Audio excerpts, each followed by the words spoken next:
pela distância que a mão percorreu, eu deveria tocar o braço ou a mão, ou ao menos o começo dos dedos do fantasma, mas meus dedos não encontram nenhum corpo duro. Eu abandono, então, a manga e retomo meu lugar. Terceiro, o fantasma estava ainda no gabinete, e, tendo alguém manifestado desapontamento porque ele não falava, escuto quase de repente o barulho de uma respiração regular e potente produzido pelo fantasma. Essa respiração continua de um só jato, de uma única expiração, mas que aspiração, durante um tempo que avalio ser 30 segundos ou menos. Sem parar para retomar a respiração, como se a quantidade de ar armazenado fosse enorme ou se renovasse constantemente. Tal fenômeno me parece totalmente inimitável por um ser humano comum, sobretudo pela médium cuja constituição não é muito forte. O barulho produzido é comparável ao de uma forte ventilação. Em seguida, o fantasma, aparentemente com esforço, emite 3 pequenos gritos inarticulados semelhantes aos de uma criança no berço. Até o presente, nada poderia provar de modo absoluto que o fantasma não é a médium transformada, mascarada etc., e fazendo um papel bem difícil, é verdade, se refletirmos sobre certos detalhes de fatos relatados mais acima. Porém, a sessão seguinte, que aconteceu um ano depois das 2 primeiras, muda totalmente de aspecto e vai reforçar os fatos precedentes, pois o fantasma e a médium são vistos, então, simultaneamente. Sessão de 16 de abril de 1903. Uma primeira vez o fantasma se mostra no limite do gabinete, as cortinas estando suficientemente abertas para deixarem ver a médium, sempre em transe em sua cadeira. As cortinas se fecham novamente e alguém aumenta a iluminação colocando na lanterna um vidro vermelho mais claro.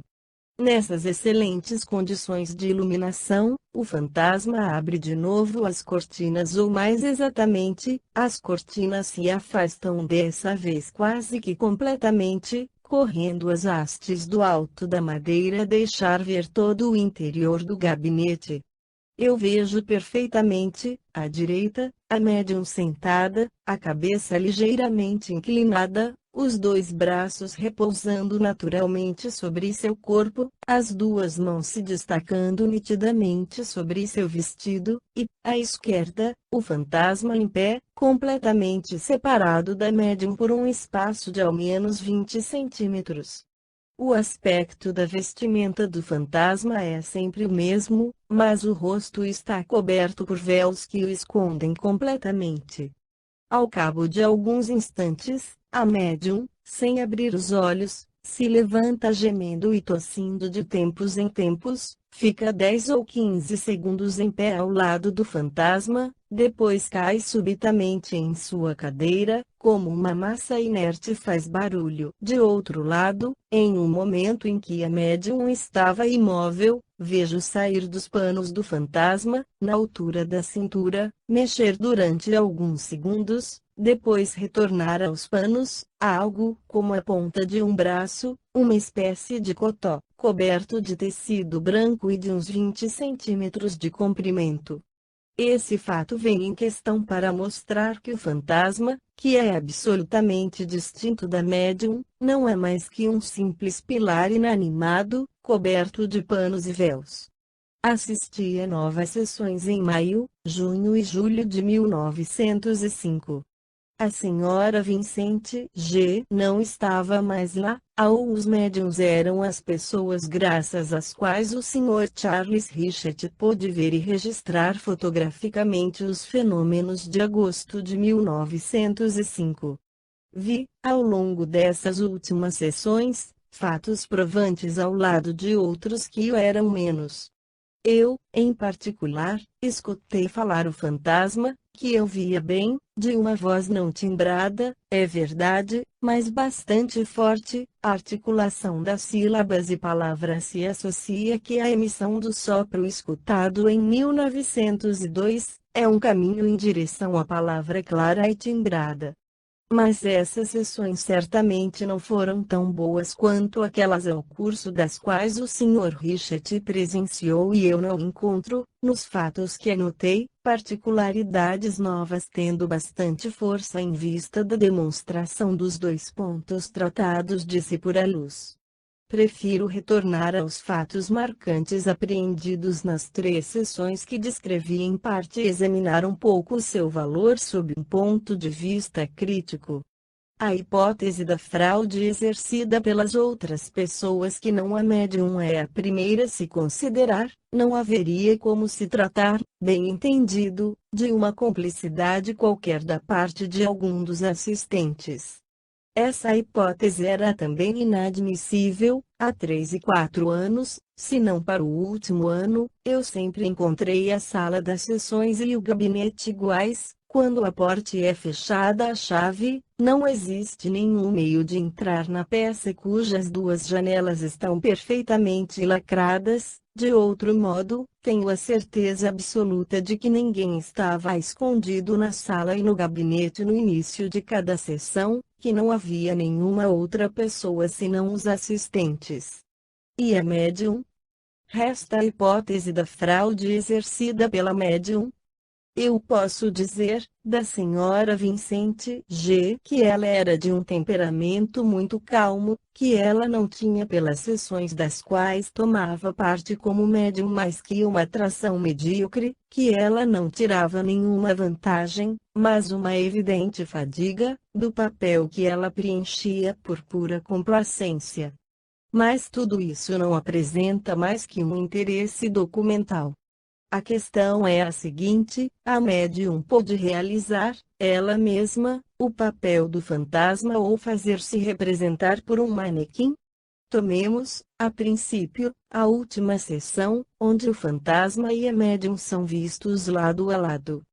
Estando a médium perfeitamente reconhecida, pode-se apenas supor uma coisa, é que o fantasma é o manequim e que a médium tinha levado, escondidos em si mesma, todos os materiais necessários à confecção desse manequim, desde logo uma quantidade bastante grande de panos, depois o aparelho destinado a fazer a estrutura, seja reduzindo-lhe a sua mais simples expressão, um esqueleto da altura do fantasma tendo em uma extremidade desenvolvimento para desenhar a cabeça e na outra extremidade uma base ou pés pelos quais o conjunto repousava sobre o chão, pois o aparelho não podia ser sustentado pela médium cujo corpo inteiro, a cabeça e as mãos estavam bem visíveis e nitidamente separadas do fantasma.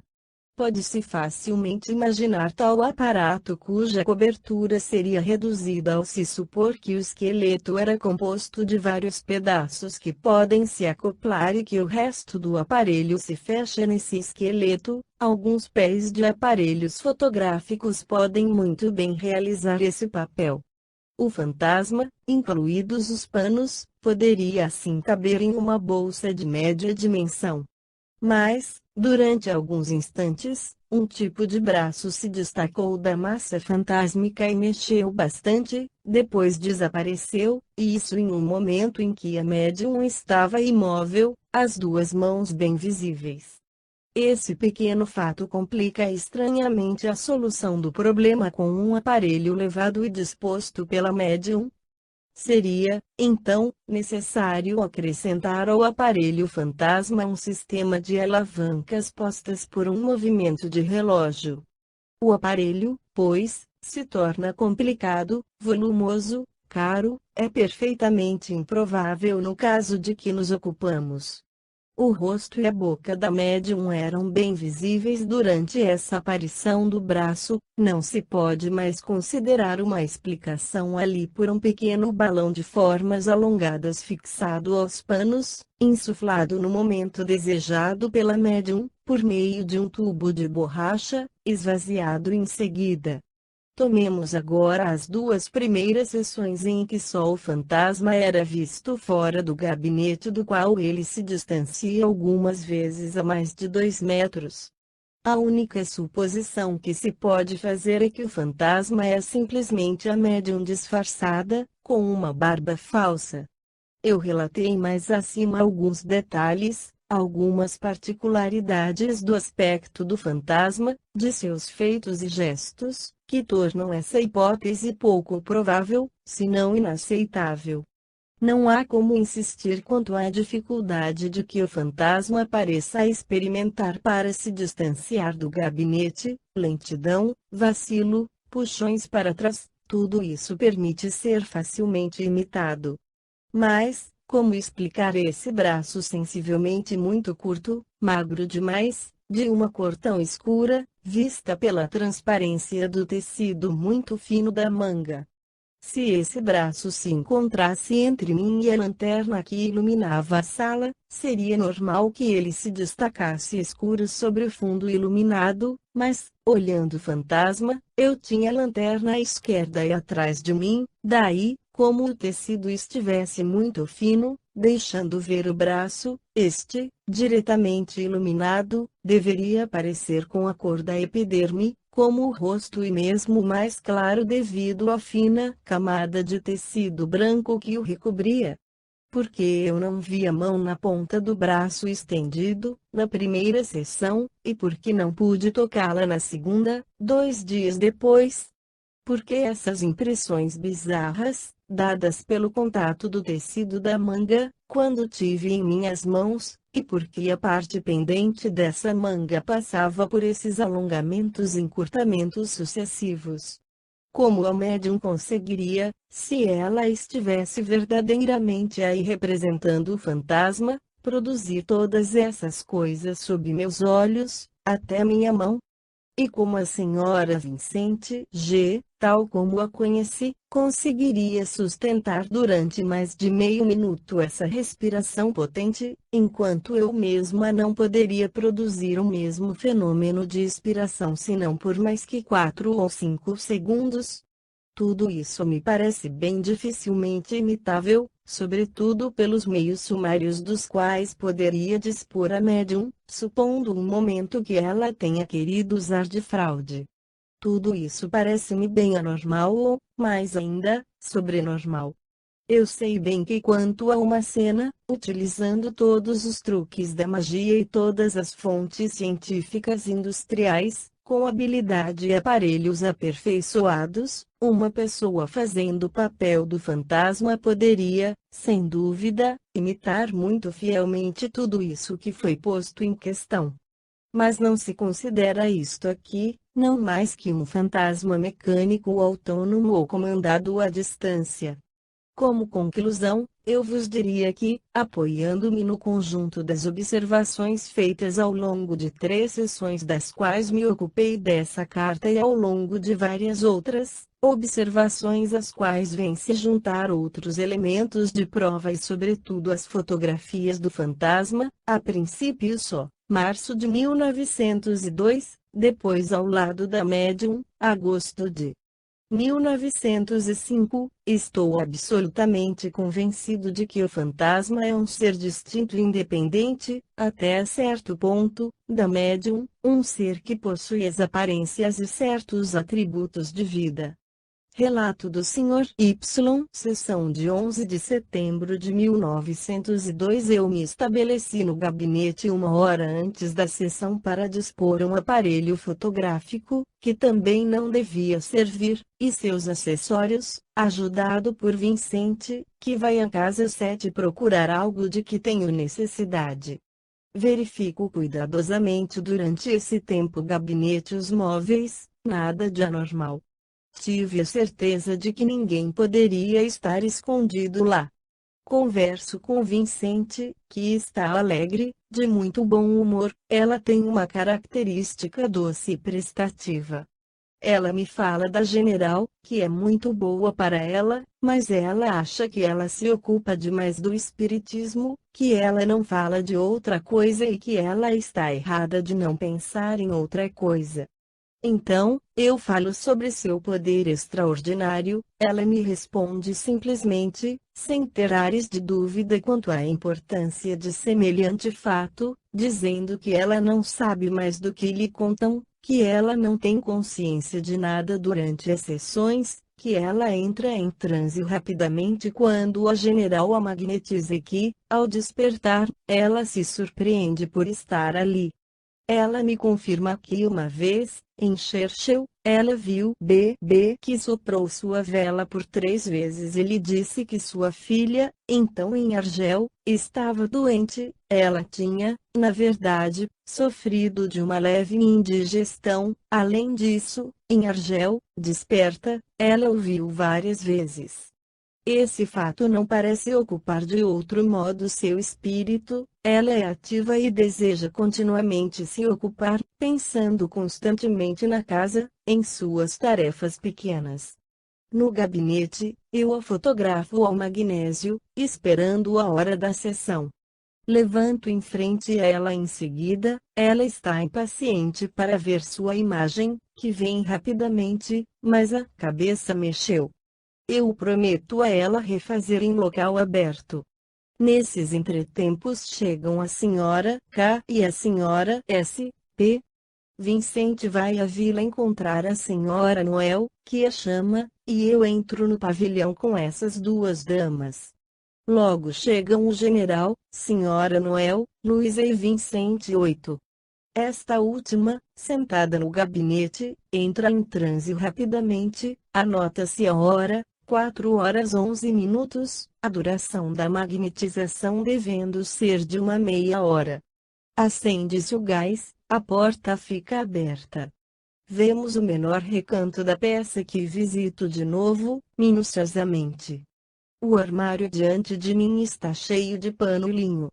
Uma bacia, que ocupa um canto e onde um homem não poderia se alojar, está coberta de uma placa pesada sobre a qual são colocadas fotos e banhos fotográficos.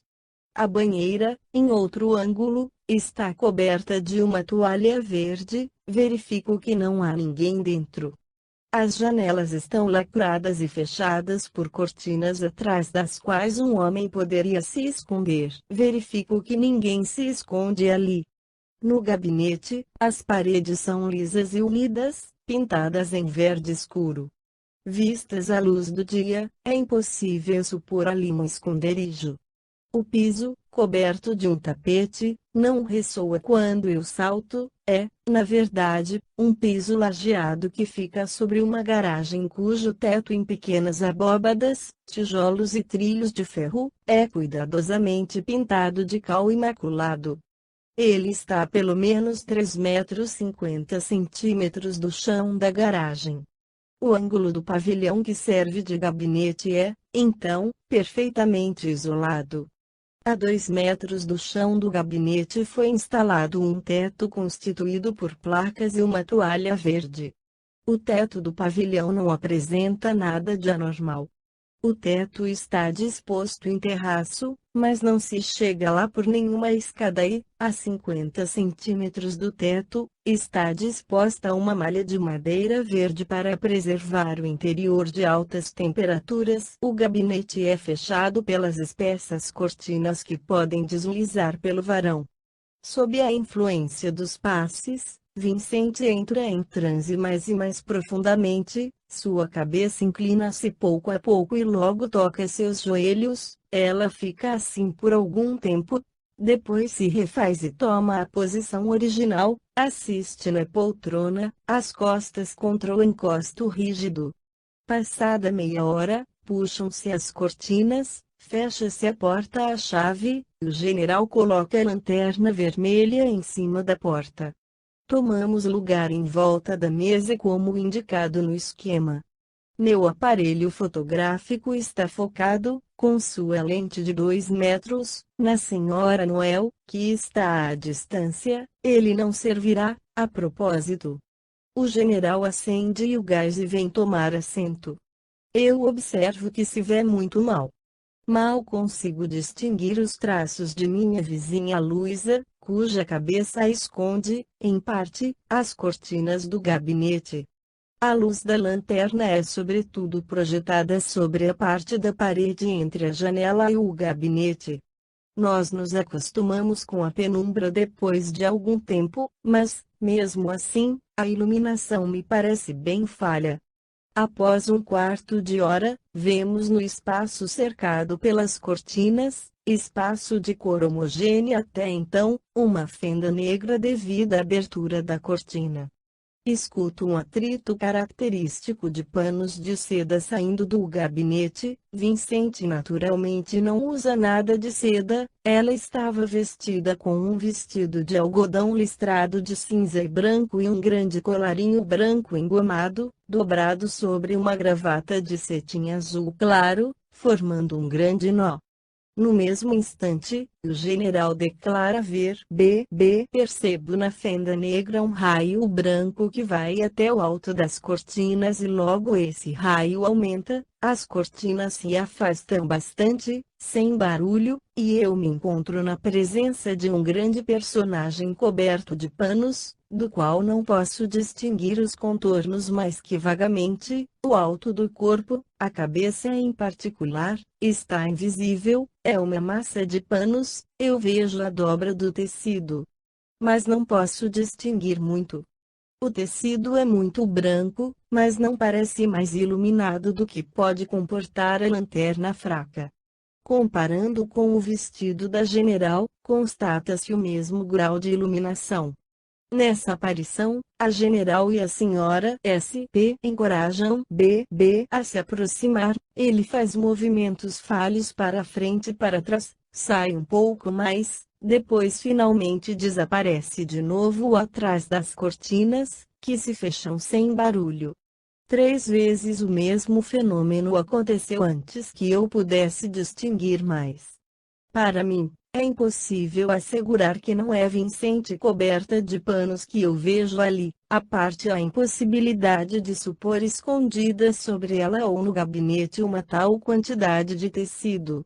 A cada aparição, B é saudado por gritos de encorajamento dessas damas, a general sobretudo, que lhe grita brincando: aproxime-se, caro guia, não tenha medo, não tenha nenhum temor. E, lembrando-se de uma particularidade da última sessão, ela exclama: mas, por exemplo, não venha como da última vez, com pés de cabra, o senhor já me fez bastante medo.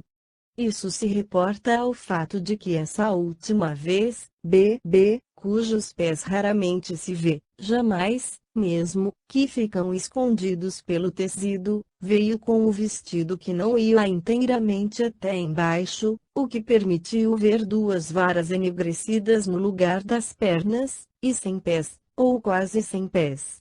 Nós ficamos, em seguida, um bom tempo sem ver nada, depois a cortina abre-se bruscamente, escuta-se o barulho dos anéis sobre os varões e vê-se Vincent em transe na cadeira. Espera-se ainda mais um instante, depois de repente a médium levanta, senta-se de novo, levanta-se de novo, parece descontente, e, por movimentos bruscos para frente e para trás, verdadeira autômata estática que se espera ver cair, ela consegue tomar uma cadeira e levá-la para baixo da lanterna vermelha. Da mesma forma, após esforços inúmeros, ela consegue subir na cadeira e orientar a lanterna de modo a clarear muito melhor a mesa e o gabinete. Ela levanta ligeiramente a mecha e meus olhos, que não a deixam, veem sua mão agitada por um forte tremor conseguir, entretanto, manejar a chave da lâmpada para dar mais luz. Essa lanterna é a óleo de vidro vermelho em 3 faces. Ela desce, em seguida, e retorna sempre por movimentos bruscos ao gabinete. Ela sai logo, como a contragosto, vai tomar a cadeira que ela tinha deslocado e a retorna a seu antigo lugar. Ela retoma, depois, sua posição sentada e nós vemos a cortina, Vincent não fazendo nenhum movimento, se fechar lentamente de modo a ocultá-la aos nossos olhos de uma quantidade CD. Escuta-se então uma voz, diferente da de Vincent, que parece sussurrar em sua orelha. Ela responde algumas palavras e a vemos ir e vir à mesa onde ela se esforça, em vão, para falar. Ela parece procurar, depois, fazendo o gesto de alguém que esqueceu o que tinha dito, Ela leva para trás a peça da cortina. Ali, escuta-se de novo uma voz que fala com ela, repreendendo-a. Essa voz disse fortemente a palavra, sentido ou seção 9. Vincente se precipita para fora do gabinete, feliz, nos diz, sessão, depois ela sai de novo, nova conversação, ela retorna um momento depois sessão sábado 4 horas. Ela então vai se sentar novamente, não esperamos mais muita coisa, pouco depois, de fato, escutamos a verdadeira voz da médium exclamando, Madame! Madame! Fogo! É frequentemente assim que terminam as sessões. O general diz para acender a luz. Eu risco um fósforo e me precipito em direção ao gabinete, enquanto o general abre a porta. Eu abro a cortina largamente e encontro a médium meio desperta, dizendo, meus cabelos queimam. Nós a tranquilizamos, ela fica estupefata durante 5 minutos. A testa está rosa, a figura repousada. Todo mundo sai da sala, exceto eu. A porta é aberta às 5h45. Sessão de sábado, 13 de setembro. Esperando a hora da sessão, como a porta do pavilhão está fechada, apronto meu aparelho para a fotografia de um grupo no jardim. É Vincente que fica encarregada de abrir a objetiva. Ela, então, está conosco e não pôde dispor de nada no pavilhão. A sessão deveria acontecer às 4 horas, eu cheguei às 2 horas, o gabinete está fechado, a chave Vincente está no primeiro pavimento da casa, trabalhando. Depois de ter fotografado o grupo, eu fotografo Vincente sozinha. A hora se aproxima, a senhora Noel e Vincente entram no quarto das sessões seguidas, algum tempo depois, pelo general, senhora K, senhora SP e eu mesmo. O gás é aceso, agora a sala está bem iluminada, eu faço minha inspeção, tudo está normal. A médium entra em transe pouco a pouco, sua cabeça logo chega a tocar seus joelhos, fica 5 bons minutos nessa posição, depois se refaz.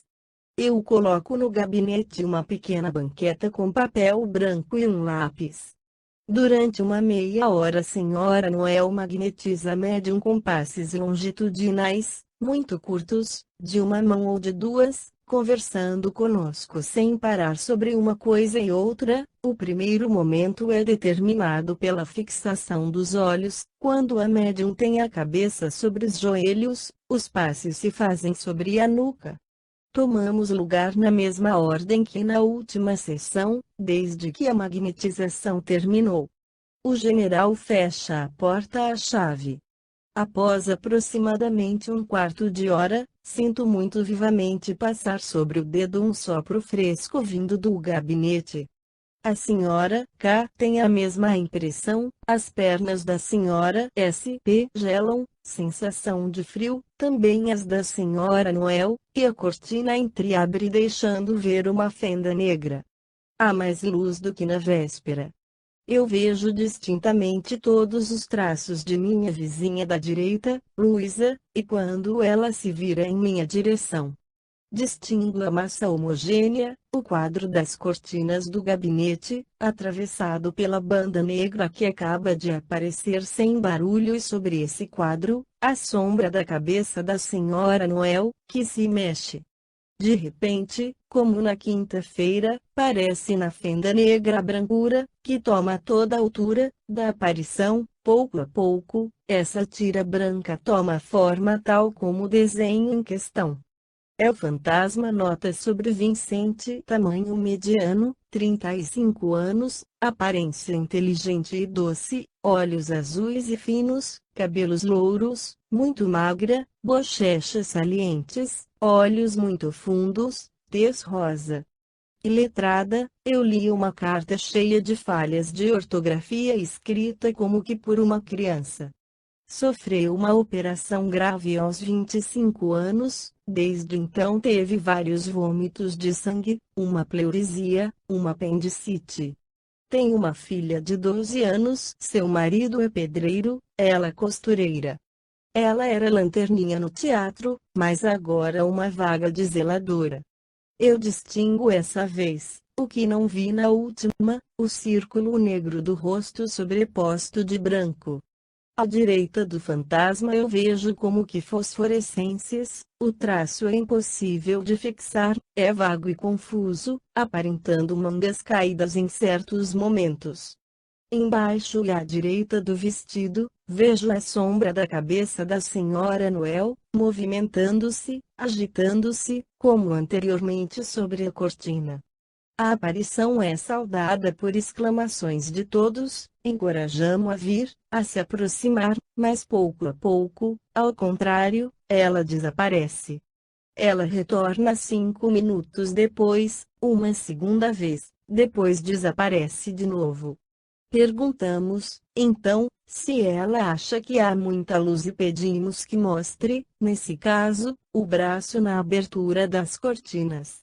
Percebemos vagamente um branco e, a pedido da Senhora Noel, a lanterna é ligeiramente retornada como estava no começo da primeira sessão.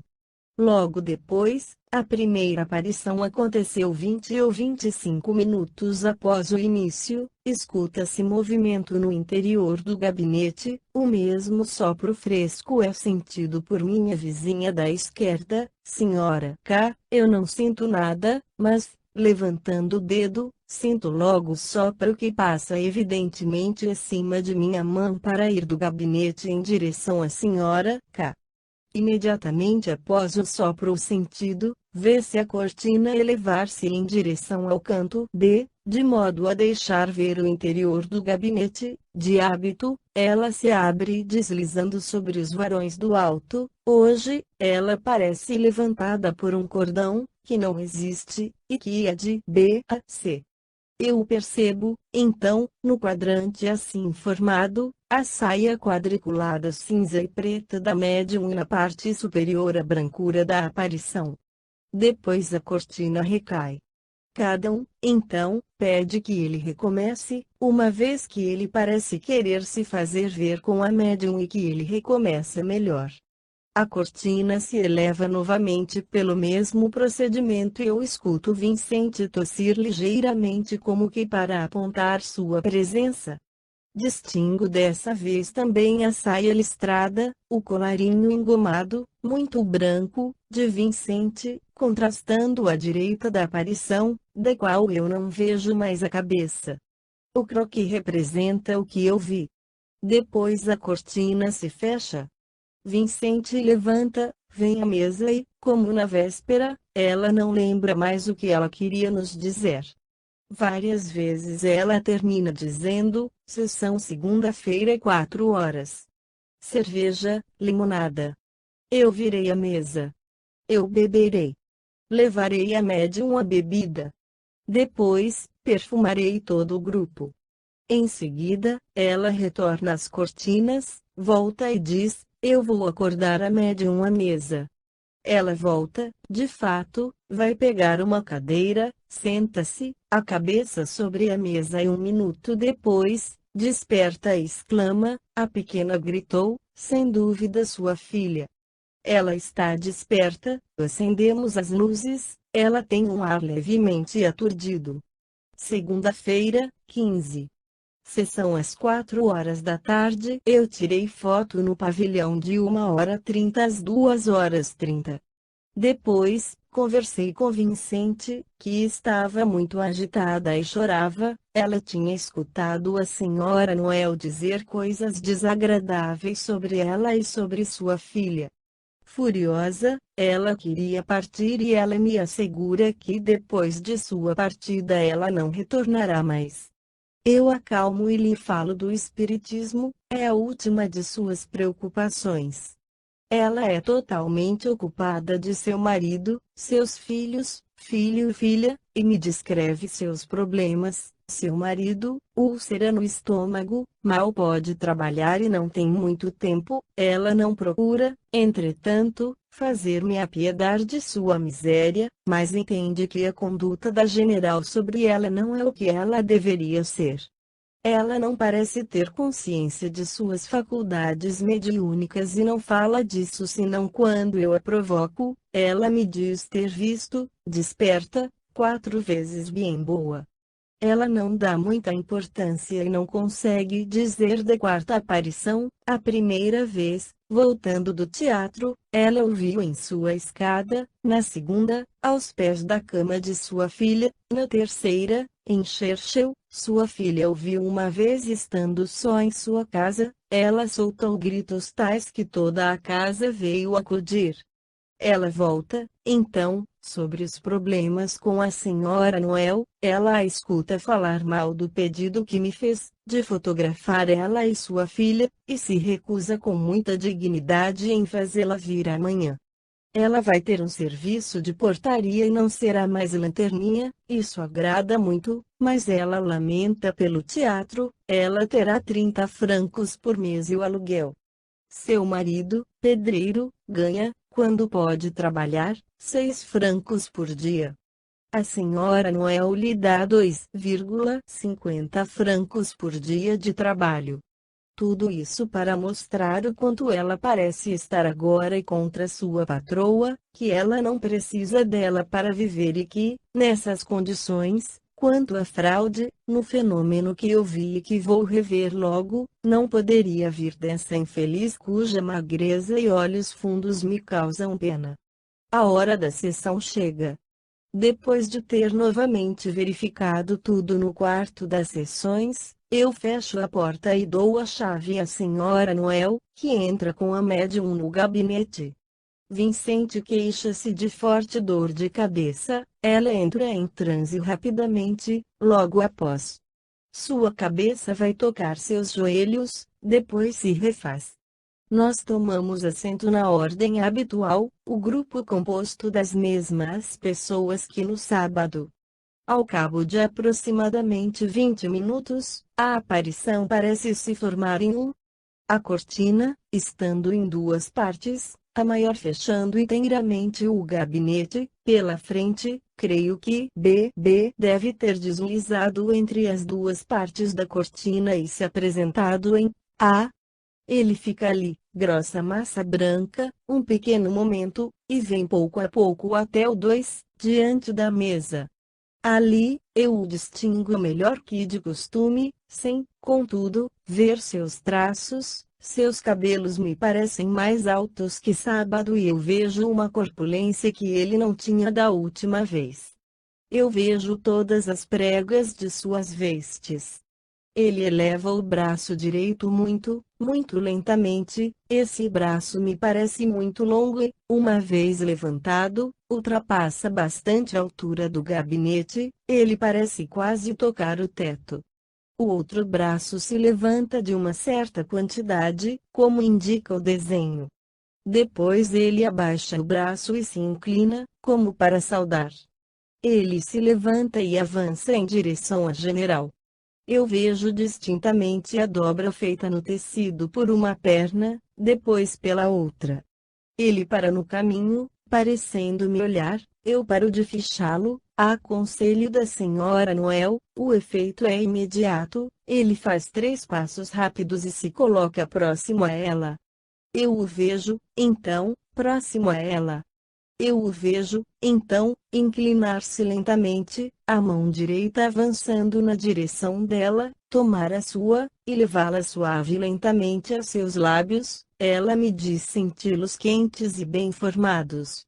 Eu o vejo, então, de lado, vejo sua fronte branca quando está baixada, mas não posso distinguir nem os olhos nem a barba. Vejo as grandes dobras do véu, mas as mãos ficam invisíveis. Ele não parece se iluminar, nenhuma luz particular emana dele. Depois de endireitar-se lentamente, ele vem de 3 em 4 virado em minha direção. Ele estende o braço direito lentamente em minha direção, muito lentamente. Quando eu o vejo bastante avançado, eu me levanto de minha cadeira e estendo a mão. Ele recua então francamente. Eu seguro apenas um pedaço da manga. A manga parece ser só uma parte do véu que o envolve. É flexível, leve, muito fina e sedosa como a musseline de seda. Nenhuma sensação de vibração ao tocá-la. Eu sinto que ele puxa para si muito fortemente e esse material que eu seguro e eu solto, ele então volta, recuando-se para o gabinete, e desaparece. Sobre a mesa em torno da qual dispomos garrafas de cerveja destampadas, copos e a limonada, ao cabo de 10 minutos ele retorna, ele parece, dessa vez, bem e avança passos contados até a Senhora Noel, ali, ele estende o braço direito. O general cuida de colocar limonada em um copo, a Senhora Noel bebe alguns goles e o coloca na mão da aparição, que o leva pouco a pouco. Eu vejo o copo subir lentamente, a mão do general o ajuda até minha altura, ela sentia a mão recair sem força se ela a soltasse. A partir daí, a mão sobe ainda mais lentamente e chega, enfim, ao rosto do qual não vejo os lábios. A cabeça se volta ligeiramente para trás. Ele parece beber. Depois, ele mostra o copo à Senhora Noel, que me diz constatar que ele bebeu por volta de 1/3 do líquido. Eu não pude verificar. Depois dessa constatação, ele retorna muito rápido, caminhando, ao gabinete, e desaparece atrás da cortina, sempre com o copo. Escutamos Vicente gemer, tossir, cuspir como alguém que é forçado a beber contra sua vontade. Depois ele volta, logo sentimos um forte odor de vinho se espalhar. Ele estende o copo à Senhora Noel, que o passa de mão em mão, nenhuma dúvida, é vinho tinto. Saboreamos o vinho, é vinho tinto misturado com limonada, que seja notado que na Casa Noel há apenas 2 garrafas de amostra de vinho tinto que eu constato, depois da sessão, estarem seladas e cheias. Dizem-me que na casa de Vicente jamais se toma vinho. Biemboa desaparece de novo em recuos para o gabinete. Alguém reclama o perfume prometido no sábado, sobretudo a Senhora Noel. Então, Vicente sai do gabinete, depois de uma série de idas e vindas, resistente, esquecendo o que ela acabara de dizer, retornando então ao gabinete onde se escuta uma respiração rouca e potente, acaba, por fragmentos, nos dizendo, sessão, quarta-feira 3 horas. Carmencita nunca contente. Dado perfume de bebedores. Perfume de bebida. Ela retorna, então, e depois escutamos, Madame, que água, que água. Eu vou me afogar, com a voz natural de Vicente, depois, eu tenho enjoo. Precipitamo-nos, acendemos o gás, eu acendo um fósforo no gabinete. Vicente aparece, cabelos desfeitos, olhos de pânico. Abrimos a porta cuja chave tinha ficado na fechadura, dentro, um lenço por cima para impedir o dia de penetrar. São 7h10. Sessão de quinta-feira, 18. Eu faço, antes da sessão, as mesmas verificações que de costume, o mesmo grupo se constitui 10 minutos depois, entramos em sessão. As cortinas entreabrem. Ela sai, avança pouco a pouco, eu distingo o movimento das pernas. Ela se aproxima da Senhora Noel e se inclina. A boina me parece mais alta que o usual, ela tem uma forma de um cone e o véu recai de cada lado do rosto, que distingo melhor que de costume. Eu vejo a barba negra espessa, os traços do nariz e as sobrancelhas, mas não vejo os olhos. Sua mão esquerda se eleva então lentamente e eu distingo o braço magro, através do tecido. Ele toma a mão esquerda que a Senhora Noel lhe estende e a leva a seus lábios. Ele se volta então de meu lado, recua lentamente, a face em direção à mesa, até as cortinas, depois desaparece. 5 minutos após, ele reaparece, as cortinas abertas, Ele parece querer avançar, ligeiramente curvado, mas vemos os cordões da cortina que passam diante de seus cabelos e parecem prendê-lo. Das duas mãos ele nos envia beijos, depois desaparece. Vicente tosse levemente, ela está resfriada e tossiu todos o tempo desde que entrou em transe, aproximadamente 5 minutos. Supomos que os cordões atrapalharam Biemboa e Luísa vai cortá-los com seu canivete.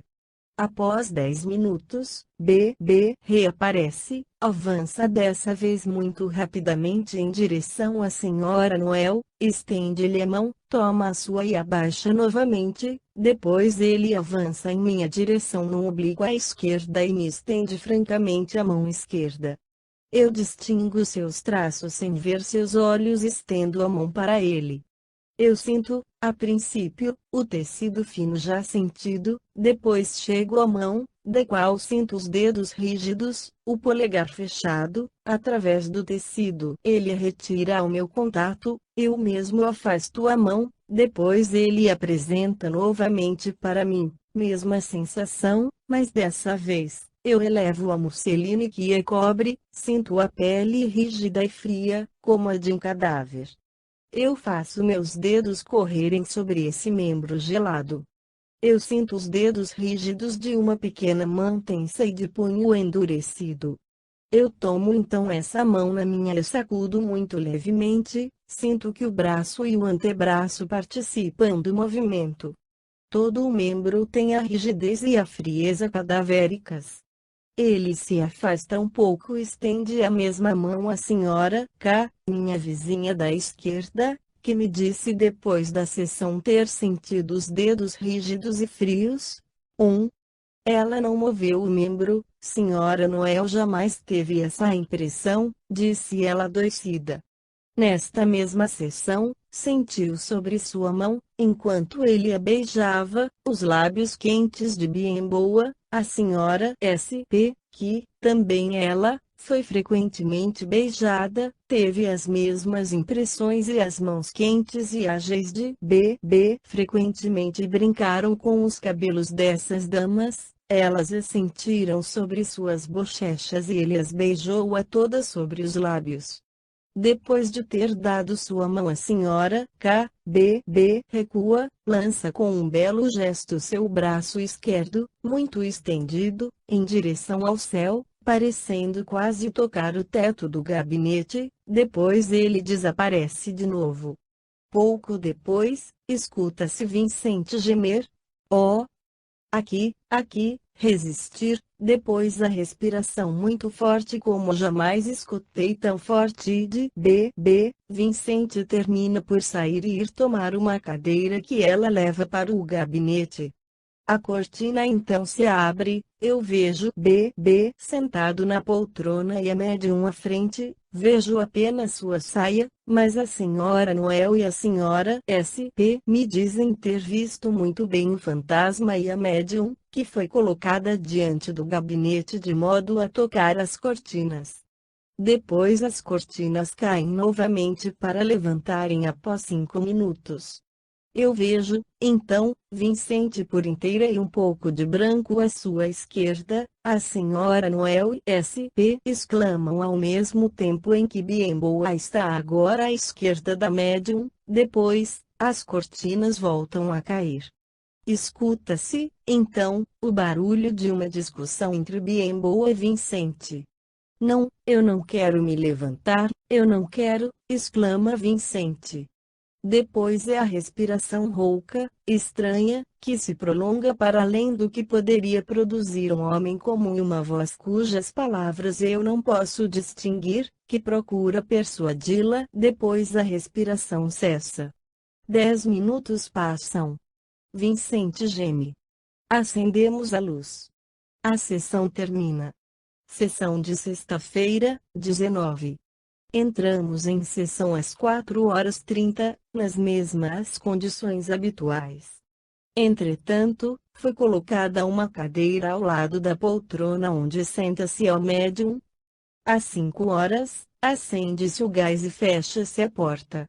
Logo depois, escuta-se a respiração rouca de bebê. A cortina se levanta depois de um certo barulho no interior. Eu distingo Vicente sobre a cadeira. Eu vejo todo o seu corpo, sua cabeça, sem reconhecer os traços, a brancura de seu colo, suas mãos. Bebê está de pé, à sua direita, um pouco inclinado sobre ela. Eu não vejo os traços de bebê, mas distingo bem seu penteado e o negrume do rosto. A médium agita a cabeça e tosse levemente. Eles ficam assim, as cortinas levantadas durante 50 segundos a 1 minuto, depois a cortina cai. Ao cabo de um quarto de hora, escuta-se Vicente gemer. A mesma luta de ontem recomeça. O fantasma quer que ela faça algo que ela não quer. Ela resiste, não, não. Ele parece insistir, respiração rouca. Enfim, escuta-se algo mexer no interior do gabinete. A cortina entreabre e ao invés de levantar eu vejo, a princípio, sair Vicente. Eu não distingo seus traços, mas vejo muito bem toda sua forma, saia, blusa, gola, braço, rosto e cabelos. Depois bebê sai do gabinete, parecendo apoiá-la com o braço direito, ultrapassando em muito sua cabeça. Seu braço esquerdo está levantado e abriga seu rosto. As cortinas se fecham novamente atrás dele e eles ficam lá, os dois, de pé. Vicente, apoiada por bebê, um pouco inclinada sobre a direita, tossindo de tempos em tempos. Vicente está muito resfriada e, desde o início da sessão, ela tosse muito, ainda que em transe. Nota-se que bebê parece fazê-la tossir cada vez que ele se mostra com ela, como para mostrar bem sua independência. Eu vejo o braço direito de Vicente se agitar, distingo também seu braço e sua mão esquerda. Eles ficam ali, nós temos a esperança de que eles se aproximem da mesa, mas ao cabo de um tempo que eu avalio perto de 1 minuto, eles entram novamente no gabinete. Pouco depois, Vicente desperta, a sessão termina. Após esse relato detalhado das sessões, o qual foi escrito ao final de cada uma delas como um relatório, sem a preocupação com as repetições e a costura do estilo, é útil insistir sobre algumas considerações que foram apenas indicadas no curso do relato ou que não tiveram lugar nele. Durante minha estada em Argel, eu fui particularmente instado a estudar a médium Vicente e tive a convicção absoluta de que todos os fenômenos que suporiam, em caso de fraude, um conhecimento aprofundado da literatura espírita para sua imitação com os fenômenos análogos e uma maquinaria complicada, não poderiam, em todo caso, provir de um embuste da parte de sua família que vive muito miseravelmente, seu marido estando constantemente doente. Eu sempre tive o trabalho de não perdê-la de vista antes das sessões. Eu tive toda a liberdade, nesse sentido, e frequentemente eu passava a hora que precedia as sessões conversando com ela, sempre com um olho na única porta do pavilhão de experiências.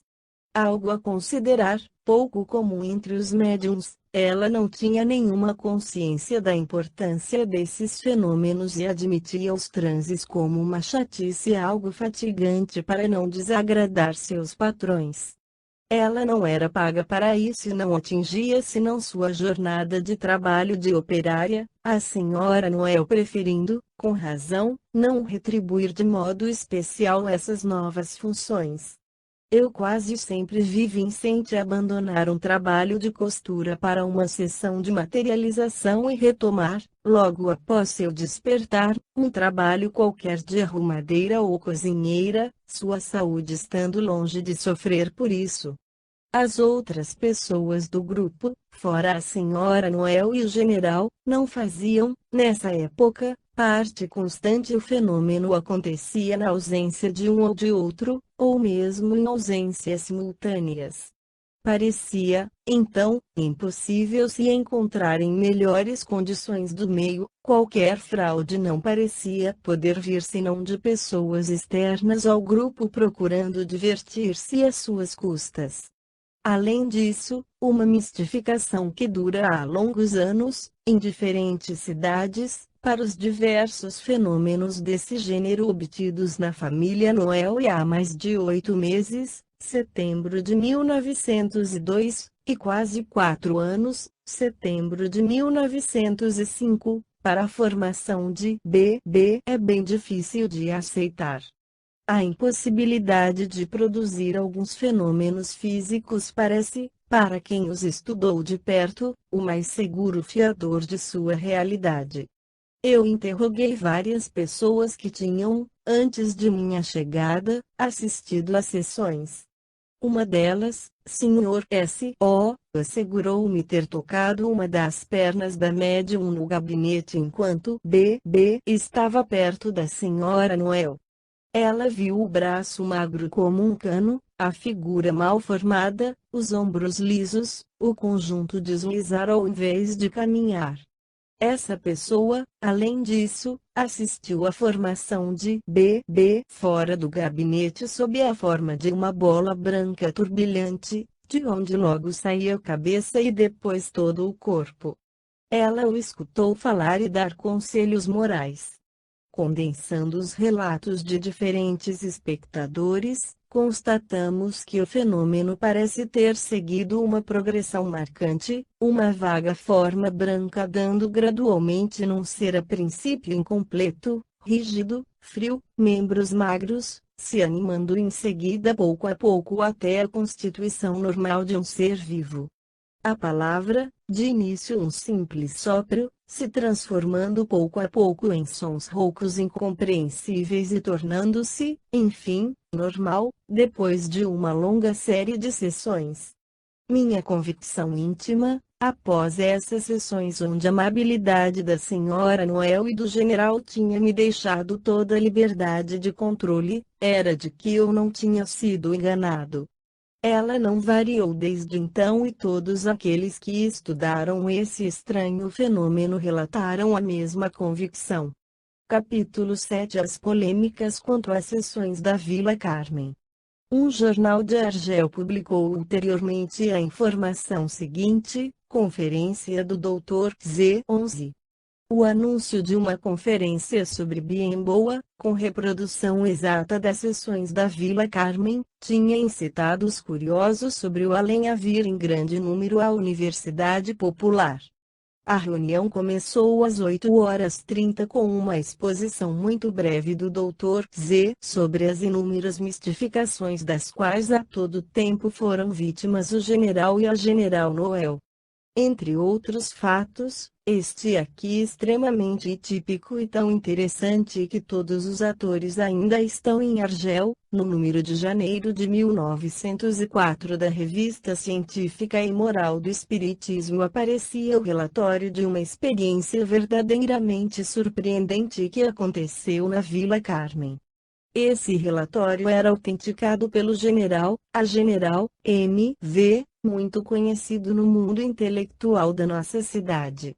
Eis o relatório do qual se trata. Em 18 de dezembro, nós, abaixo assinados, constatamos que vimos o Sr. Charles H., sobre o convite da General Noel, tomar o lápis pela terceira vez apenas. Tratava-se de mediunidade mecânica. Sabemos que o Sr. H. não conhece o inglês e sabemos que ele jamais foi médium de escrita. Declaramos que apenas pessoas do grupo que conhecem o inglês são a General e o Dr. X. O General sabe apenas algumas palavras, enfim, os outros membros ignoram absolutamente essa língua.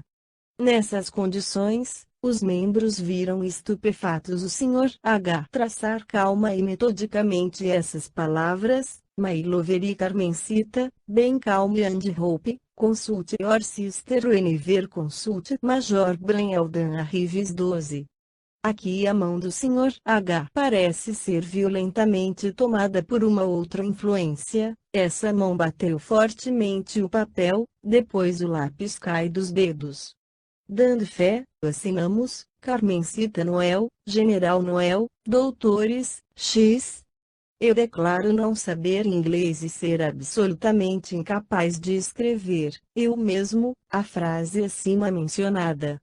Além disso, eu ignorava absolutamente possuir essas faculdades mediúnicas. Ch. H.